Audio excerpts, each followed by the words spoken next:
कृपा सिन्धुभ्य एव च पतितानां पावनेभ्यो वैष्णवेभ्यो नमो नमः। नमः ॐ विष्णुपादाय कृष्णप्रेष्ठाय भूतले श्रीमते भक्तिवेदान्तस्वामिनिति नामिने नमस्ते सारस्वती देवे गौरवप्रचारिणे निर्विशेषा शून्यवादी पाश्चात्यदेशतारिणे जय श्री कृष्ण चैतन्य प्रभु नित्यानंद श्री अद्वैता गदाधर श्रीवासादि गौर भक्त वृंदा हरे Krishna Krishna Krishna Hare Hare Rama Ram Ram Hare Hare. Okay, there's some problem, not able to go live, so I'm recording. Uh, yeah, so yesterday was Advaita Acharya's, not yesterday, uh, day before yesterday, right? How many of you And fasted? Anybody fasted? Fasting was till noon, right? Nobody did? So there is an app, okay, it's called Vaishnava Calendar app. If you want, I will share it in the group.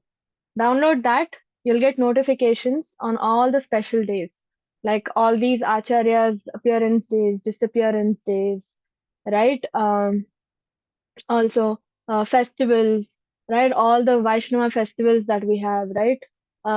Chaitanya, Gaura Purnima is coming, Chaitanya Mahaprabhu's birthday on March 25th. So all these updates you'll keep getting, okay? You download that app and it mentions till what time you need to fast, right? Why you need to fast, the entire, the backstory of that particular festival or that particular special day. Everything is given in that. So I would request you all to download so that you'll not miss out on these special days. When you fast on these Vaishnava appearance days and disappearance day, see, always know when, see, like for example, yeah, I will send it in the group, WhatsApp group. Okay, so when you fast, like say it was Advaita Acharya's appearance day. So when you fast, what happens? Advaita Acharya on that particular day will be extremely merciful, more merciful than other days. When you fast and ask him for advancement in spiritual life or devotional service, he will give it like within a second, within moments he'll give you. So that's why it's very easy, it's a very easy way to please these acharyas, like Prabhupada's disappearance day, Prabhupada's appearance day, all the acharyas appearance days and disappearance days, mostly, not all, prominent acharyas only we fast. Okay, like today is Madhvacharya day, no, so we don't fast today, right? Only for the prominent acharyas we fast, and they are extremely merciful on that particular day, right? So in remembrance of Advaita Acharya, we will sing the bhajan. It's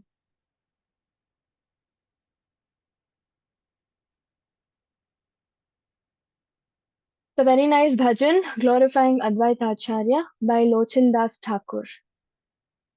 Jaya Jaya Advaita Acharya Daya Maya Jaya Jaya Advaita Acharya Daya Maya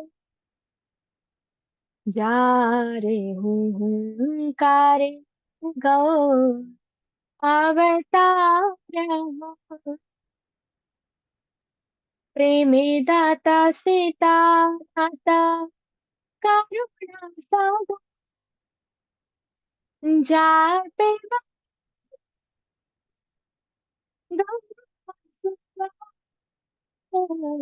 प्रेमा दाता सीता दाता जाते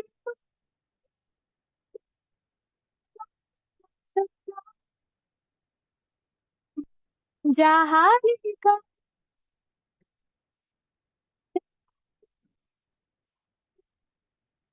प्रेमा वेश से जाना चैतन्य गुणगान Jaya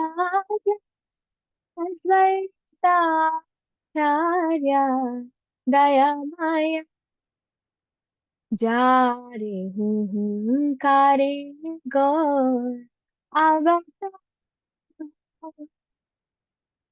Tahara Chara Seva te jana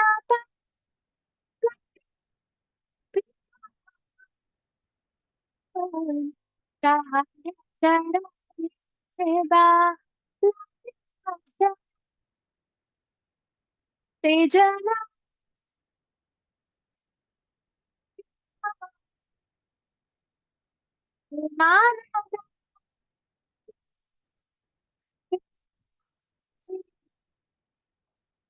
Lochana भाले जा माते बजारा पारी जया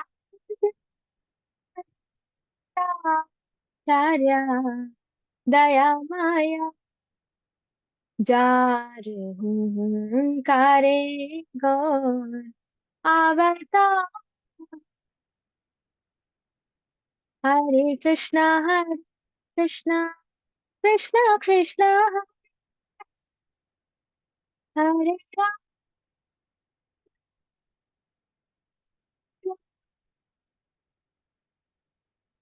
हरे कृष्णा कृष्णा कृष्णा कृष्णा हरे Ram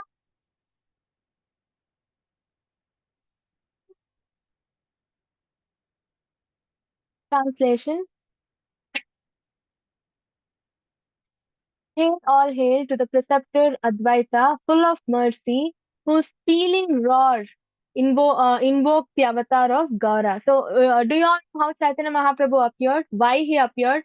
He appeared because Advaita Acharya cried and prayed every single day.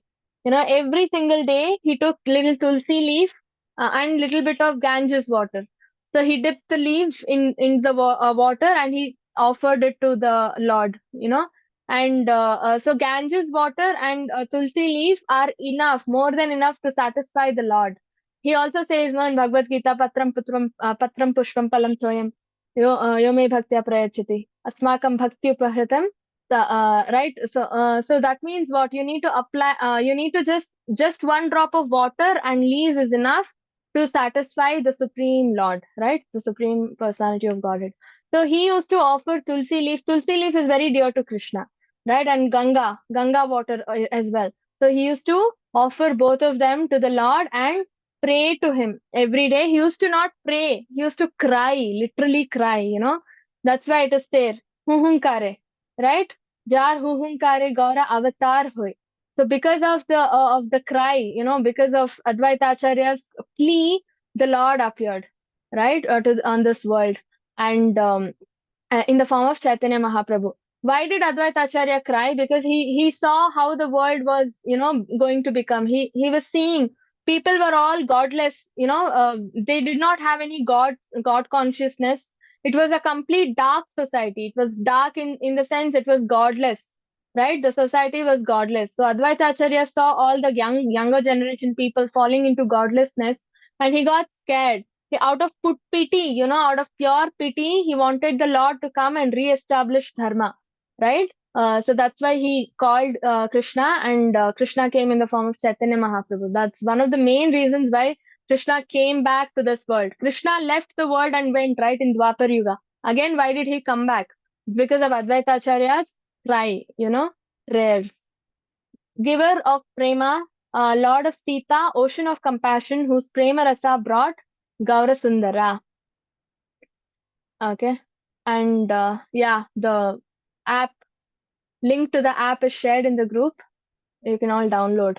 Keep the notifications on. Okay. When you download, keep the notifications on so that you'll get messages fast on this particular day. This particular day is this particular festival. So you'll get the notification. Otherwise, you'll miss out again. Okay. So keep the notifications on. Whoever receives the mercy on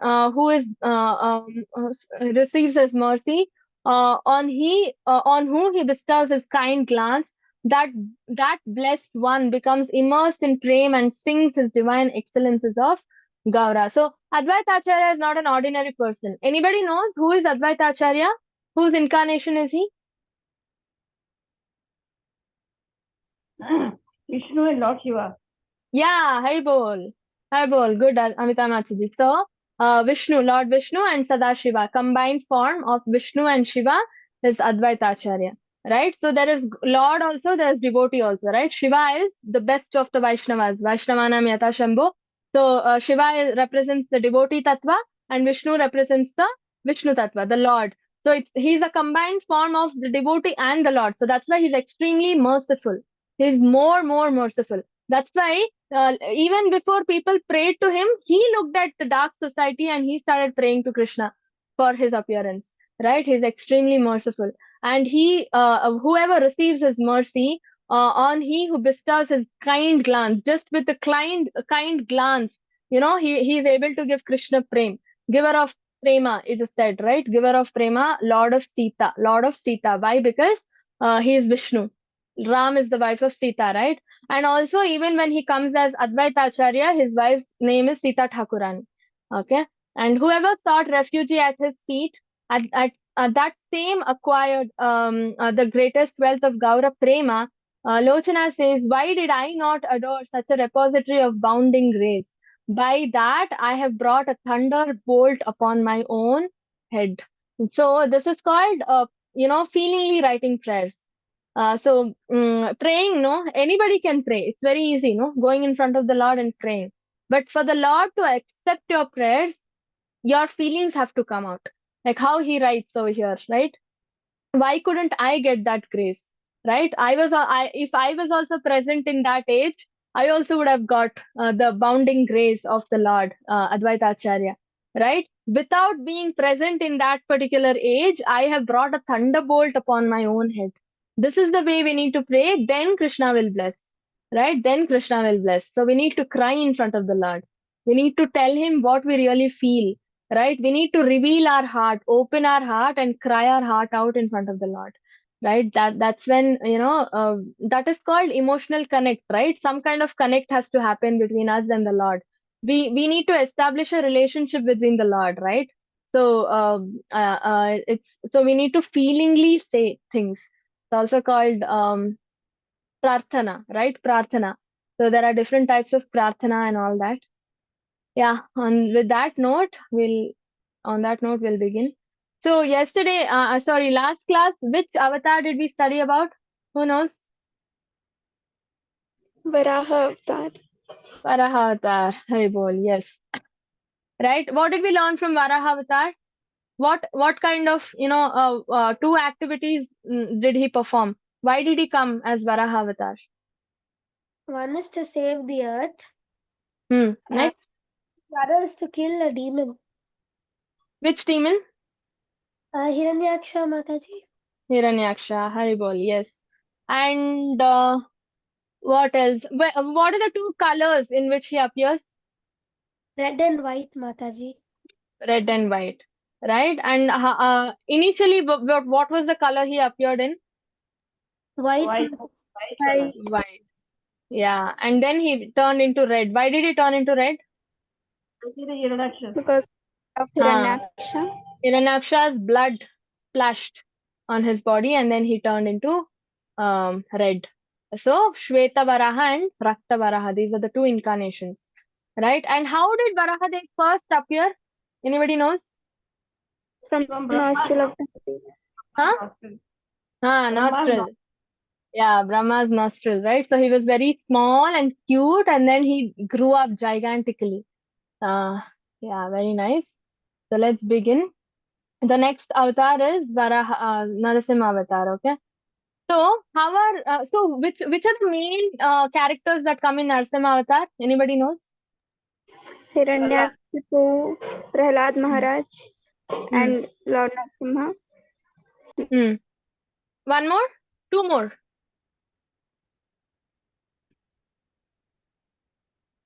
Prahlad's mother, what's her name? Kayadu, yeah. Kayadu. And yeah, Haribol. And who else? Who else? Very important character. Is it Narad Mataji? Haribol, yes, Narada Muni. He is the one who leads Prahlad into Krishna consciousness. Right? Yeah. Very nice. And how are Hiranyaksha and Hiranyakashipu related? They're brothers. They're brothers, Mataji. Brothers, yeah. Who is elder? Who is younger? Hiranyaksha is elder, Mataji. Hiranyakashipu is younger. Right? Okay, but who is more powerful, Hiranyaksha or Hiranyakashipu? Hiranyakashipu. All scholars in this team. Very nice. Right? Yeah, so we begin. Hiranya, Narasimha, right? So who are these two people that you're seeing? Anybody knows? Prahlad. One is Prahlad and Hiranyakashipu. Hiranyakashipu, right? So these two are like in opposition parties, right? And what is Hiranyakashipu doing over here? He's doing penance, Mataji. Huh. Tapasya. Tapasya, right? Yeah, very nice. For what? To please Lord Brahma. Huh. To And what is the benediction he asked? For immortality, Mataji. Immortality, right? Yeah, but does he get immortality? No, Mataji. No, right? So what does Brahma say when he asks for immortality? Even he is not immortal. Even Sorry? he can't be immortal. Yeah, Haribol. He says, I myself not immortal. How will I give you immortality? Right? Yeah, very nice. So these are the two important characters, Prahlad and Hiranyakashipu. Very, very important. And yeah, very nice. All scholars in this team, in this group. Yeah, so we start with the very same scene that we were discussing. So Hiranyakashipu is a very what do you say? Now he's very see. It's a continuation from the previous incarnation. Okay, so let me give you a brief background. So now Hiranyaksha is dead, right? Now Hiranyaksha is dead, and Hiranyakashipu is very, very angry. He's so frustrated because Hiranyaksha is dead. His very own brother, right? Very dear. He used to love Hiranyaksha so much and all. Now he's dead, right? So now what is happening? He's very angry. He's boiling with anger. Okay, his blood is boiling with anger. He doesn't know what to do. He doesn't know where to go, whom to talk to. So now he considers Lord Vishnu to be his enemy.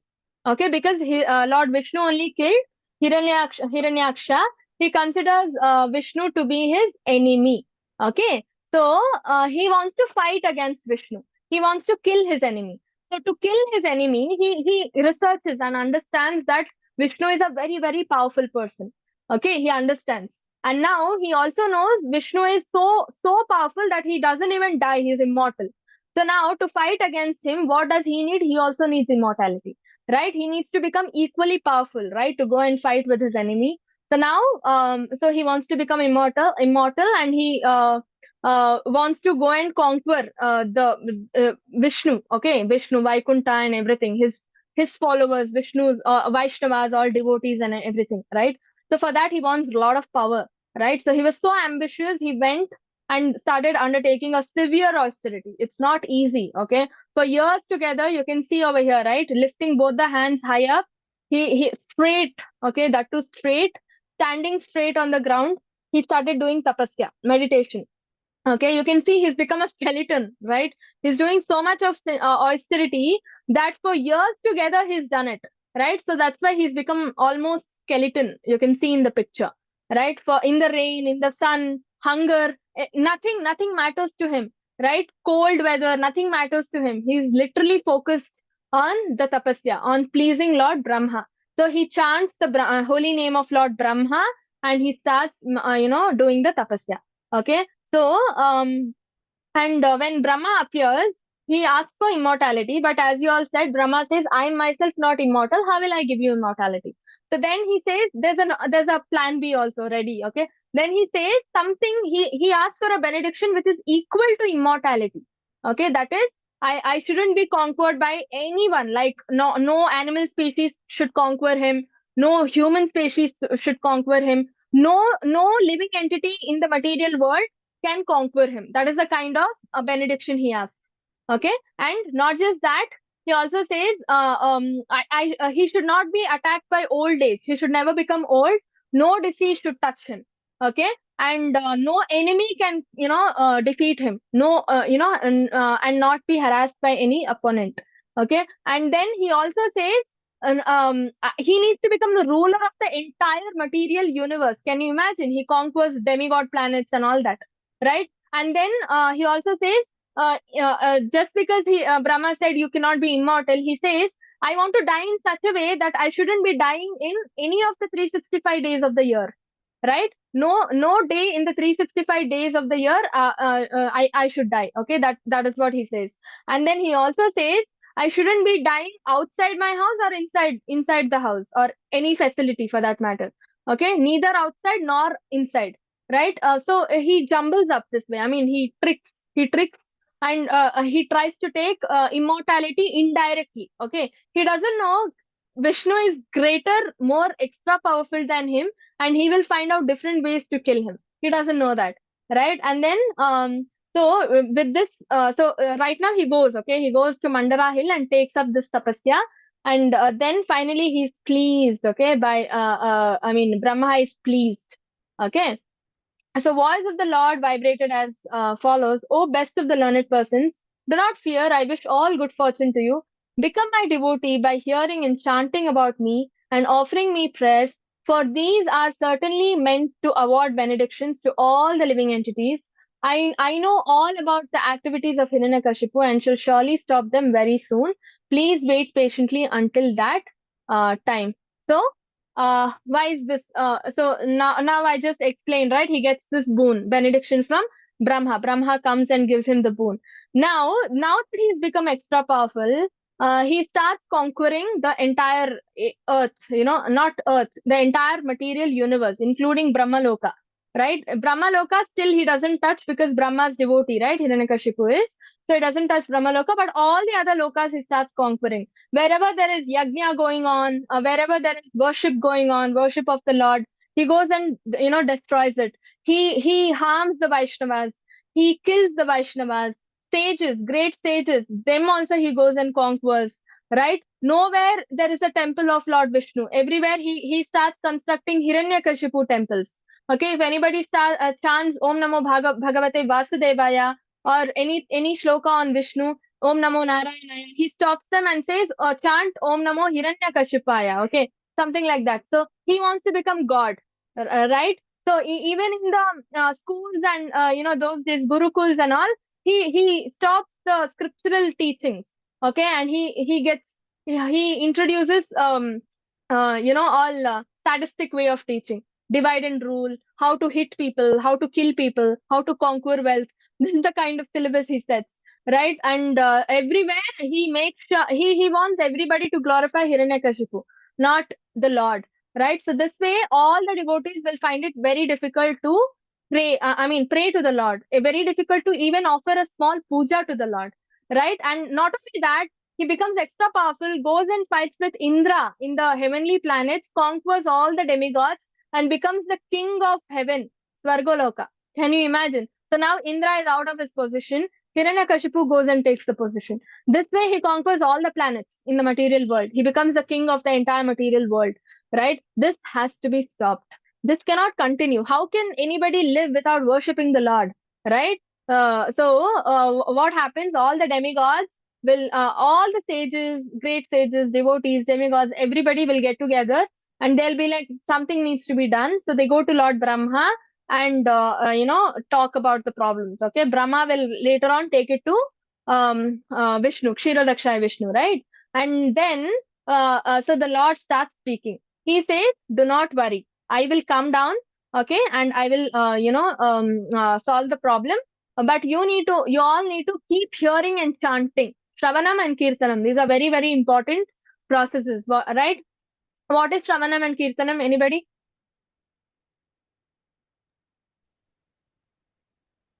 What is Shravanam? Hearing Yes. and chanting. Hearing and chanting, right? Shravanam is hearing, chanting is Kirtanam, right? So, see, Guru Krishna Prasade Pai Bhakti Lata Beej, right? So, when we have to chant, when we have to become a devotee of the Lord, the seed of devotion needs to be sown in the heart. How do we get that? That is through a Vaishnava's mercy. Guru Krishna Prasade Pai Bhakti Lata Beej.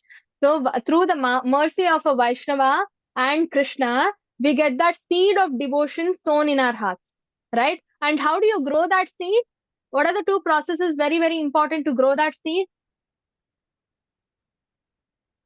Who knows? So what does a seed need basically when it is sown in the ground, right? In the soil? Water. Water and Soil. Nine. water and sunlight. Okay. So what is water here? Which is water and which is sunlight? Shravanam or Kirtanam? Shravana is water. Shravanam is water and Kirtanam is sunlight. Right? So water and sunlight is very, very important.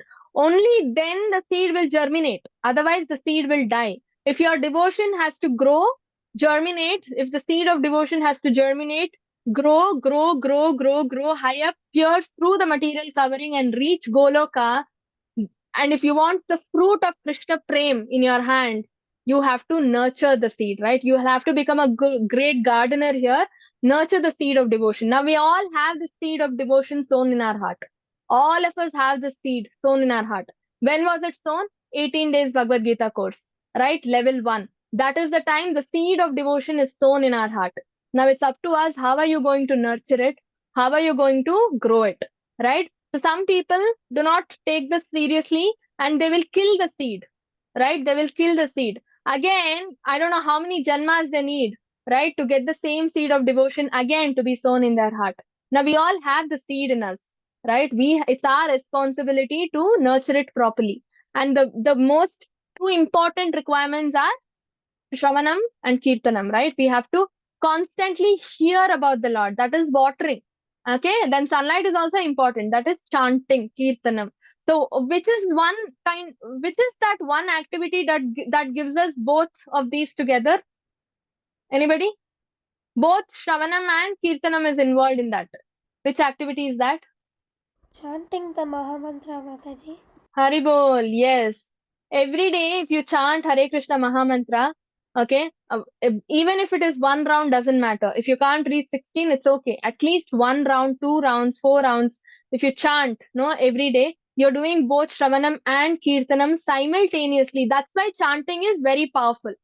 Okay, when you do chanting, it's extra powerful. When you read, it's only Shravanam. Okay, you're not doing Kirtanam because it's an input process. You are taking knowledge, right? When you give classes, it is output. Again, I'm talking about Krishna. I'm not gaining knowledge. I'm giving knowledge, right? So it is Kirtanam. Whatever you do, when you hear the lectures, you are all doing Shravanam, right? I'm doing Kirtanam. So we are not doing Shravanam, Kirtanam simultaneously. Okay, I am doing Kirtanam, you are doing Shravanam. So chanting the Mahamantra is the only process, only activity where you do both these simultaneously together. That's why chanting is extra powerful.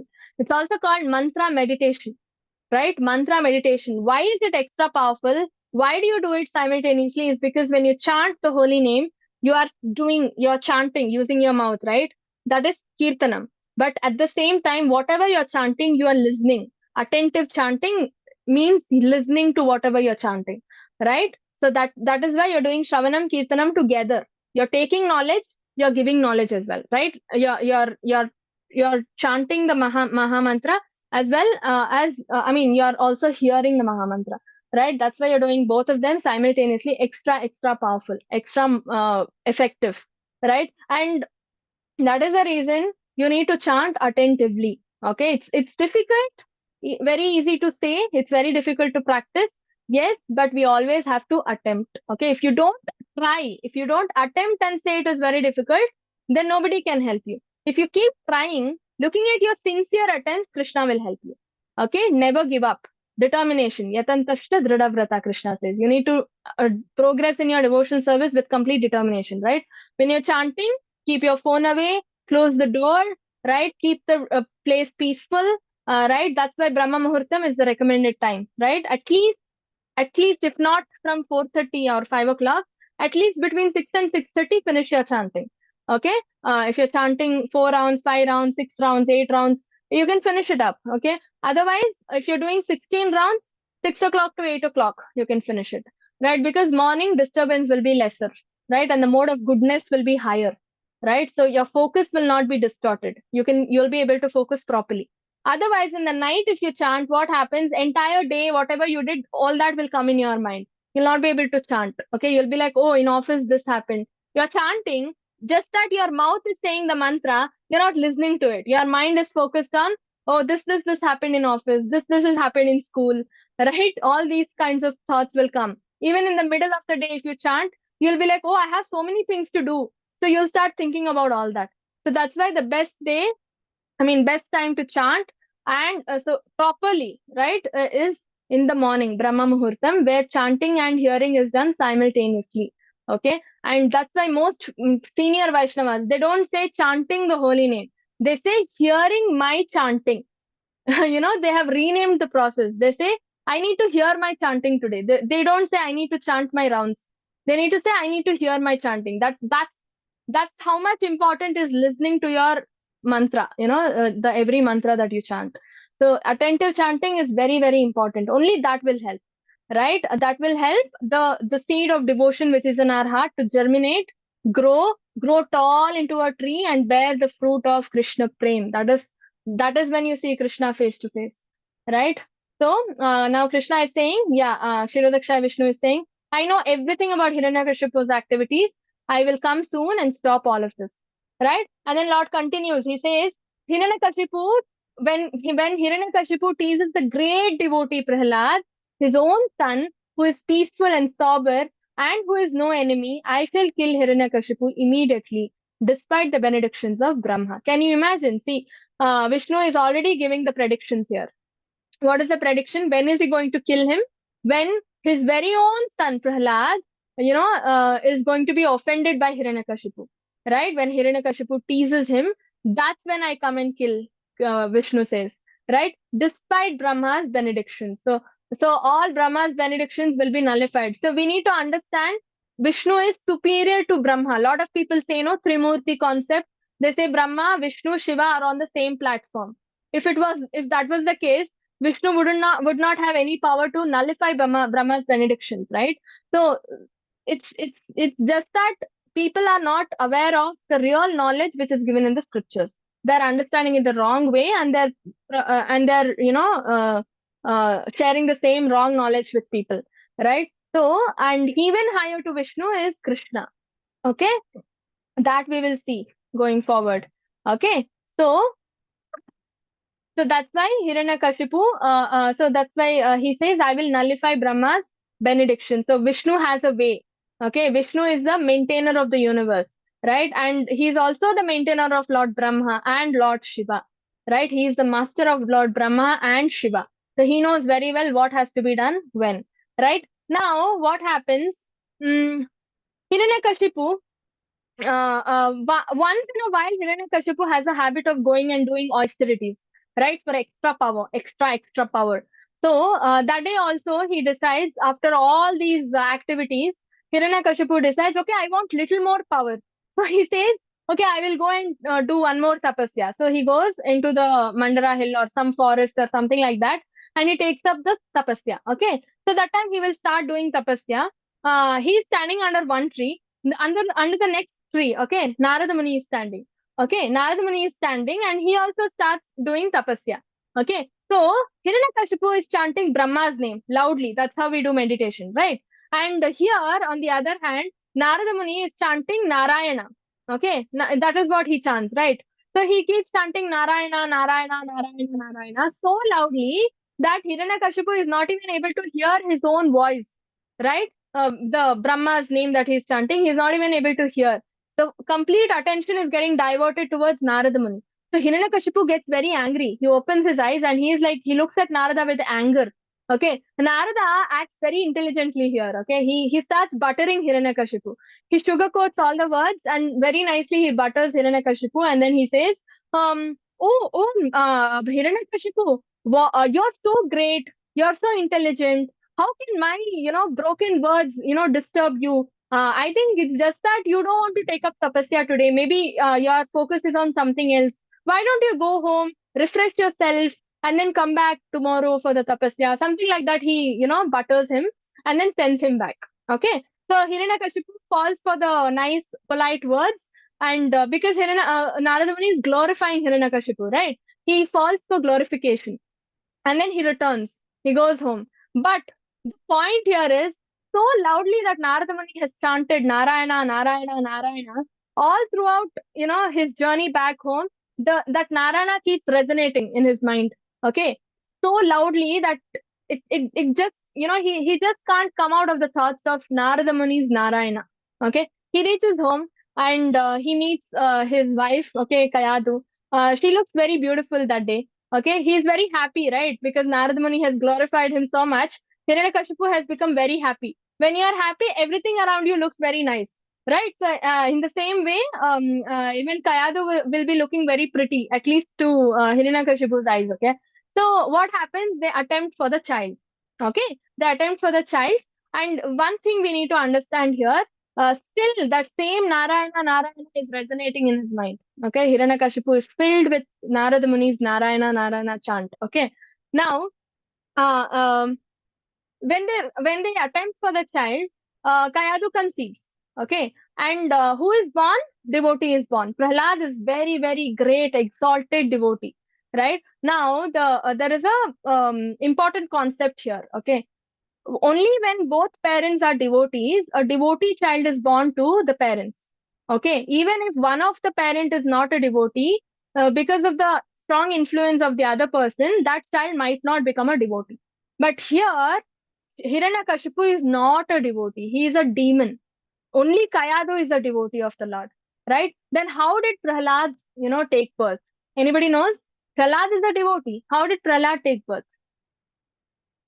Because Kayadu used to hear stories of Narayana. That's what I said. Kayadu is a devotee, but Hiranyakashipu is not a devotee. The condition is only when Because both of them are devotees, or devotee child is born.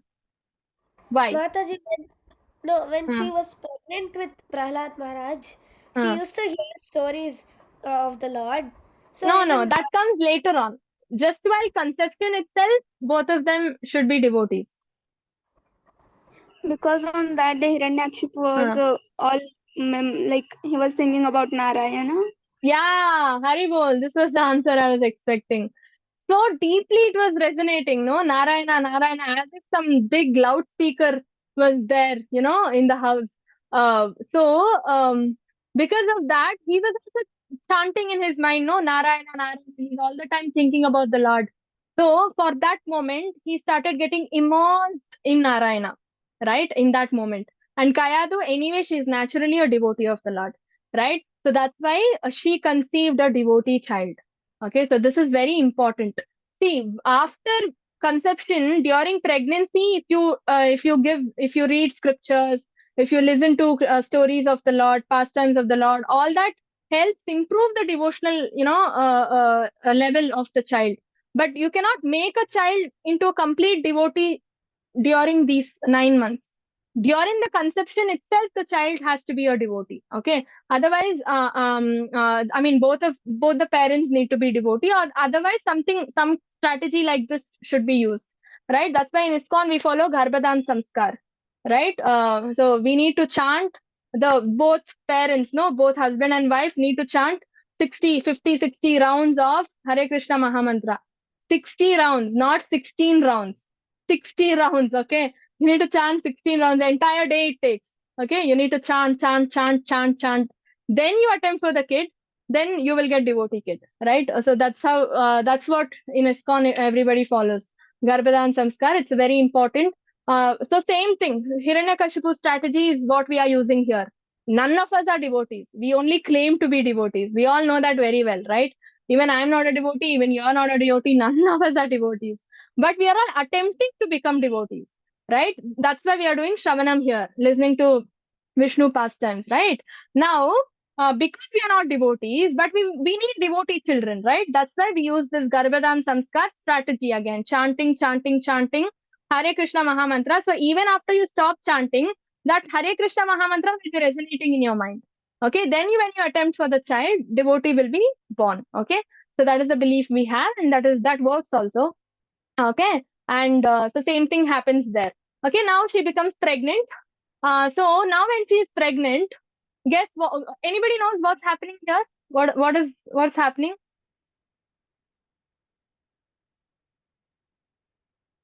No one knows. Who are all these people? Yeah, these are the soldiers, Mataji. soldiers? No. Coachman. Yeah, soldiers, coachmen, all that is yes, but who are they? Like, whose side do they belong to? Hiranyakashipu's side. No, no. Why will he attack his wife? No one knows? No, Mataji. Yeah, so they are all demigods. Okay, they are all from demigod's side. So what happens is, now Prahlad, I mean, Gayadu is pregnant, right? So what is the natural belief? A demon will give birth to a demoniac son only, right? Like tiger gives birth to a tiger only, right? So that is the kind of, so it's the same genes that will be passed on, right? So even the son might be a demon. So all the demigods will be afraid now. They'll be like, one Hiranyakashipu only we are not able to tolerate. How will we tolerate another Hiranyakashipu? So definitely Hiranyakashipu will give birth to another Hiranyakashipu only, such a demoniac person only. So he might be more powerful, he might be more harmful. So they all get scared. They all get very, very scared. Okay. So all the demigods, they will go and kidnap Kayadu. Okay, they will kidnap Kayadu and they will take her and keep her in a place, okay, in a secluded place. And they all try to kill the baby. Okay, because if the baby is not born, then they not saved, right? One more demon they do not have to face. So what they do, they try to kill the baby. So that is when they start planning to kill the baby, that's when Narada Muni comes and stops. And then he says, you know what? It's not demon that Kayadu is carrying. She's carrying a pure devotee of the Lord, a very exalted devotee of the Lord, a devotee who teaches even the exalted devotees how to serve the Lord. Right? Prahlad is such an exalted devotee, right? He's an inspiration to everybody. Everybody can relate to Prahlad. All of us have so many sufferings and problems in life, right? Hiranyakashipu was attempting to kill Prahlad so many times, right? And Prahlad still overcame all that just by doing devotional service to the Lord. So everybody in this world can relate to him. He is like a hero, right? Like how we say in Ramayana, Ram is not the hero, Hanuman is the hero, right? Same way, Prahlad is the real hero. He's so, so, so devoted, right? So Narada Muni explains all this to the demigods. And then demigods will definitely believe what Narada Muni says because he is Maharshi, right? And then they will be like, oh, is it? He's a devotee. Then they'll be like, they'll apologize and all that. And then Narada Muni takes Kayadu and goes to his ashram. Okay. And then ashram, as in Narada Muni keeps traveling, he doesn't stay in a place. But for that particular period situation, he stays in one place to take care of Kayadu. Okay. So he gives her shelter, he takes care of her. And what does he do? He keeps, kirtan, again, talking about the pastimes of the Lord. He glorifies the Lord, sings kirtan, bhajans to glorify the Lord. So all these things, so she keeps listening to all this. Okay. Now, when he keeps talking about the Lord, sometimes he used to fall asleep. Okay. So even after she fell asleep, the baby in the womb, right?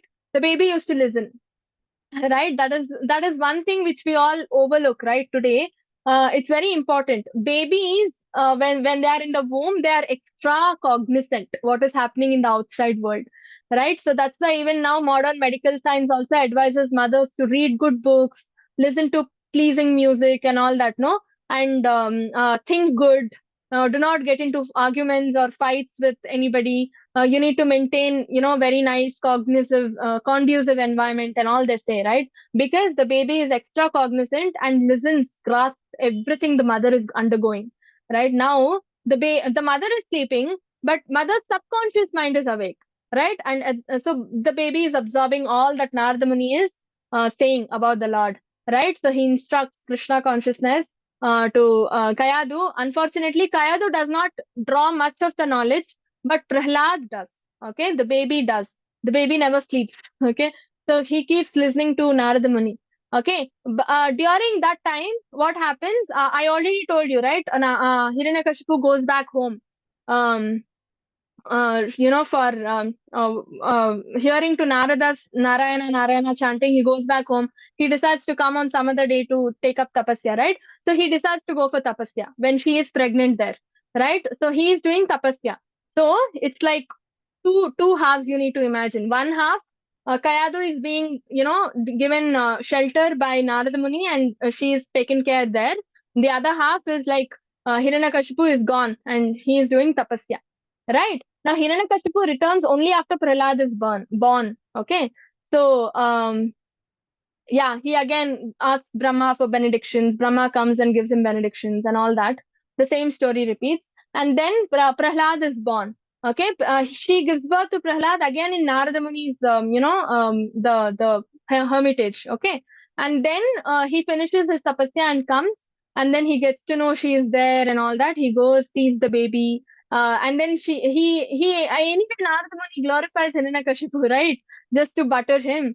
So he has a very nice relationship with Narada Muni. Okay. So he actually starts listening to Narada Muni. So when Narada Muni, and now Narada Muni is taking care of the Kayadu and all that, no? So Narada Muni says, you know what? Demigods had come to kill Prahlad and all that.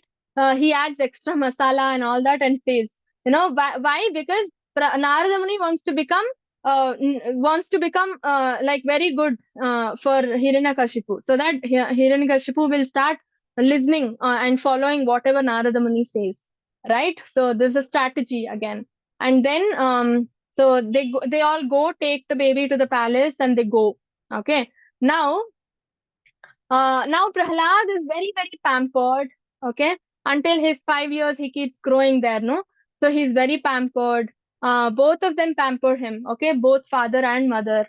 So in the meanwhile, on a particular days, some particular days, Narada Muni keeps visiting the palace to see the baby. Okay, so in that, it's just a reason, outer reason. Okay, but he actually goes there to again give him knowledge about Krishna consciousness, right? So he goes there and injects him with Krishna consciousness, all divine knowledge. Okay, and this keeps happening. Then he becomes 5 years. Okay, he becomes 5 years old, and then it is time for him to go to Gurukul, right? So Hiranyakashipu, I already told you what kind of Gurukuls were there, right? Nobody used to teach Vedas or anything in those Gurukuls those days. So Hiranyakashipu had set the syllabus. You need to teach people to become asuras, right? All asuric people only used to go to the Gurukul also. No brahmanas, nothing. He had brought them all down from their positions, right? All asuras were there. They used to go. They used to be, they used to teach them how to kill people, how to, loot people. All these things they used to teach. How to glorify Hiranyakashipu. How to build enmity with the Lord. These are the kind of topics they had. Okay, so Hiranyakashipu sends Prahlad to the same Gurukul. Okay, so Hiranyakashipu's spiritual master Shukracharya. Shukracharya is a spiritual master of all demons. Okay, he's called Asura Guru. Okay, all demons. He's the spiritual master. So Shukracharya has had two sons. Okay, Shanda and Amarka. Okay, so Shanda and Amarka, two sons. So Hiranyakashipu said, okay, Prahlad will be learning from these two sons. Okay, Shanda and Amarka. So Hiranyakashipu hand over Prahlad to the Gurukul. Okay, and both of them start teaching him. So what they will teach, what he will learn, all that we will see in the next class. Okay. Hare Krishna. Any doubts? Anybody?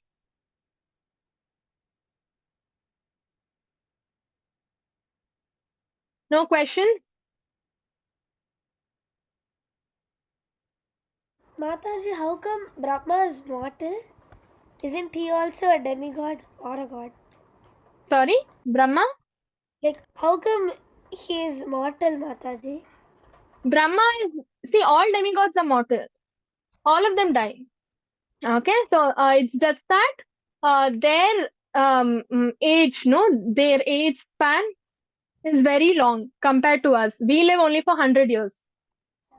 But Brahma lives for 3.11 trillion something, 3.11 trillion something is 1 day for him.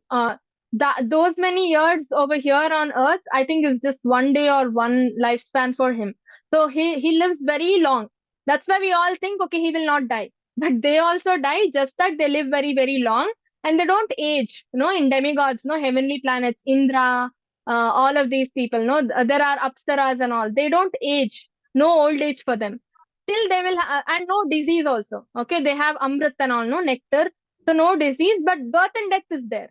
Okay, they will also take birth, they will also die. Okay, Okay, Mataji. Thank you. Hare Krishna. yeah. Okay, and any other questions?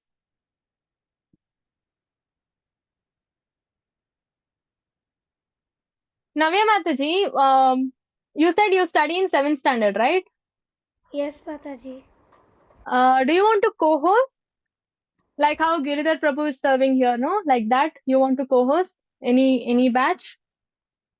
It'll be my pleasure, Mataji. Hari bol, yeah. So, you fill the attendance form, right? You give your number there, right? Yes, Mataji. I'll contact you. Okay. So Okay, for thank kids you. batch and all that, from right now you might have exams, no? From April maybe you can start. Okay, Mataji. Hari bol, very nice, very Thank you nice. so Yeah. much. How many rounds do you chant, Navya? 2 or 3, Mataji. Hari bol, very nice. So how many of you chant regularly here in this group?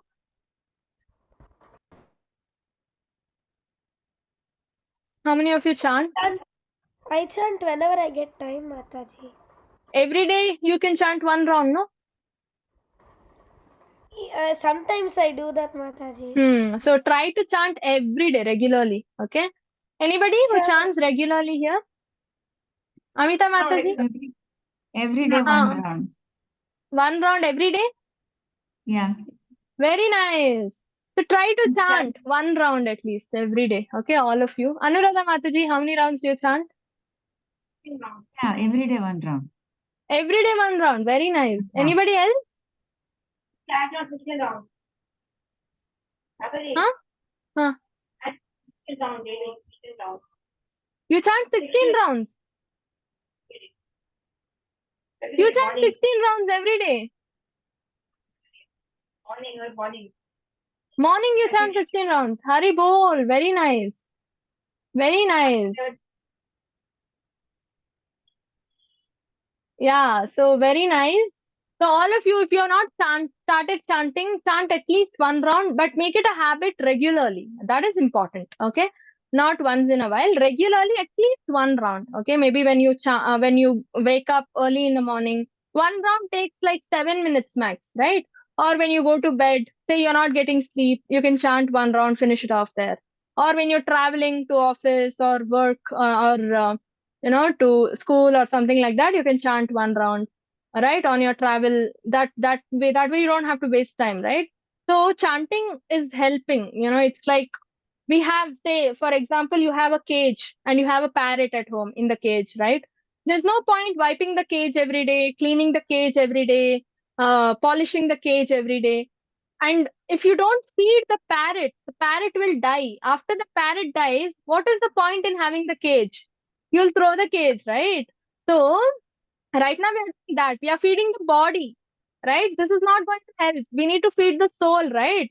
Only because the soul is there in this body has value. If the soul leaves the body, this body becomes dead body, right? So we are all cleaning the cage now. Don't do that, okay? Feed the soul also. And food for soul is Hare Krishna Mahamantra. And how? Every day we need to do. We eat every day 3 times, no? Same way you need to chant every day at least one round. Okay. Prabhupada has set a standard 16 rounds, but you can start with one round, right? So some of you are chanting 16 rounds, very nice. Yeah, 5 to 6 minutes only it takes, not more, right? So make it a habit because that is when the soul gets satisfaction. We all say, no, I'm not happy, I'm in a sad mood and all that. All that will not happen if you're chanting regularly. Okay. So very important, chant every day. Try to chant every day. Okay. Even if it is one round, every day, make it consistent. Okay. It takes 5 to 6 minutes only. You can play Prabhupada's chanting and chant, or you chant yourself, right? Something like that. You can make it a habit. We just saw, right? We all have the Bhakti Lata beach stone in our hearts, right? The seed of devotion. Do not destroy it. You need to water it. If you don't chant, how will the seed grow, germinate, right? So do not destroy it. It's a immense punya pious deeds that we have in our account, to get this seed sown in our heart, let's grow it. Okay, let's take a vow. Today is Madhvacharya's appearance day. Appearance or disappearance, I'm not sure.